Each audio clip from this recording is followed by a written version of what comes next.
ಎಲ್ರಿಗೂ ನಮಸ್ಕಾರ. ನಮ್ಮ ಅಡುಗೆ ಚಾನೆಲ್ಗೆ ಸ್ವಾಗತ. ಇವತ್ತಿನ ವಿಶೇಷ ಖಾರವಾಗಿರೋ ಈರುಳ್ಳಿ ತೊಕ್ಕಿನ ರೆಸಿಪಿ. ಇದು ಎಲ್ಲ ರೀತಿಯಾಗಿರೋ ಬೆಳಗಿನ ತಿಂಡಿ ಅಂದರೆ ದೋಸೆ, ಇಡ್ಲಿ, ಎಲ್ಲ ರೀತಿಯಾಗಿರೋ ರೊಟ್ಟಿ ಜೊತೆಗೆ ಒಳ್ಳೆ ಕಾಂಬಿನೇಷನ್.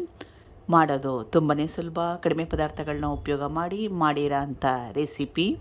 ಮೊದಲನೇ ಸ್ಟೆಪ್ಪಲ್ಲೇ ರುಬ್ಕೋಬೇಕು. ದಪ್ಪ ಕಟ್ ಮಾಡಿ ಇಟ್ಕೊಂಡಿರೋ ಈರುಳ್ಳಿ, ಸುಮಾರು ಒಂದು 5 ಮೀಡಿಯಮ್ ಸೈಜ್ ಈರುಳ್ಳಿನ ಉಪಯೋಗ ಮಾಡಿದ್ದೆ. ಒಂದೇ ಹೊತ್ತಿಗೆ ಉಪಯೋಗ ಮಾಡಂಗಿದ್ರೆ ಹೇಳಿರೋ ಕ್ವಾಂಟಿಟಿಯಲ್ಲಿ ಮಾಡಿಕೊಂಡ್ರೆ ಸುಮಾರು ಒಂದು 4ರಿಂದ 5 ಜನಕ್ಕೆ ಸಾಕಾಗುತ್ತೆ. ನೆನೆಸಿಟ್ಕೊಂಡಿರೋ ಹುಣಸೆ ಹಣ್ಣು, ಸಣ್ಣ ಲಿಂಬೆಹಣ್ಣು ಗಾತ್ರದ ಹುಣಸೆ ಹಣ್ಣನ್ನ ಉಪಯೋಗ ಮಾಡಿದ್ದೆ. ಚೆನ್ನಾಗಿ ನುಣ್ಣಗೆ ರುಬ್ಕೋಬೇಕು. ರುಬ್ಬಿದ್ದಾಗಿದೆ. ಬಾಣಲೆ ಇಟ್ಕೊಂಡಿದ್ದೀನಿ.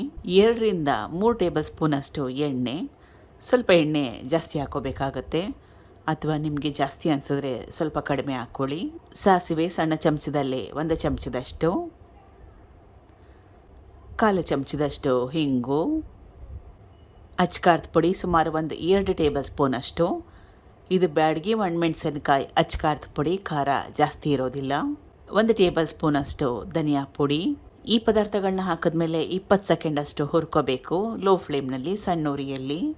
20 ಸೆಕೆಂಡ್ ಆದಮೇಲೆ ರುಬ್ಕೊಂಡಿದ್ನಲ್ಲ ಈರುಳ್ಳಿ ಮತ್ತು ಹುಣಸೆ ಹಣ್ಣು, ಅದು ಹುಷಾರಾಗಿ ಹಾಕೋಬೇಕು. ಒಗ್ಗರಣೆ ತುಂಬಾ ಜಾಸ್ತಿ ಬಿಸಿ ಇರುತ್ತೆ.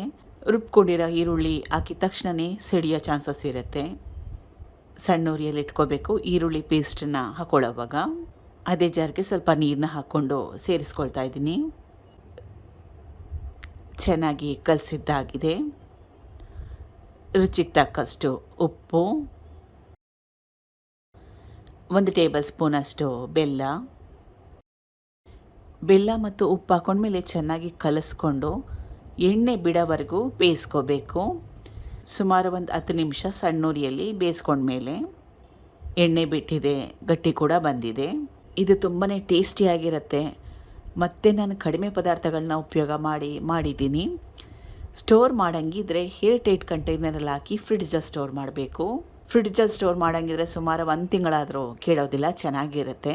ಮೊದಲೇ ಹೇಳ್ದಂಗೆ ಎಲ್ಲ ರೀತಿಯಾಗಿರೋ ಬೆಳಗಿನ ತಿಂಡಿ ಜೊತೆ ಒಳ್ಳೆ ಕಾಂಬಿನೇಷನ್. ಪ್ರಯತ್ನ ಮಾಡಿ ನೋಡಿ. Thank you for watching. ಧನ್ಯವಾದಗಳು.